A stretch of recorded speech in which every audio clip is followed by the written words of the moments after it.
So, how to fix Instagram Reels videos not playing in less than 50 seconds. So, all what you have to do, guys, is very simple and easy. Just open the settings on your phone and then go to the wireless and networks. Go to the airplane mode and disable it like this, and then disable it again. I'm sorry. Now go to the apps manager. Click here on the apps, search for Instagram between all the apps that you have on your phone. Click on it like this and then click on this option. When you click on this option, it will stop all the app. So it's gonna start fixing it. Go down to this option, storage. Click on clear cache.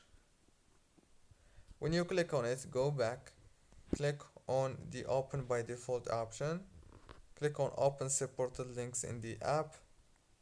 Click on don't allow and then click on it again and choose always allow again.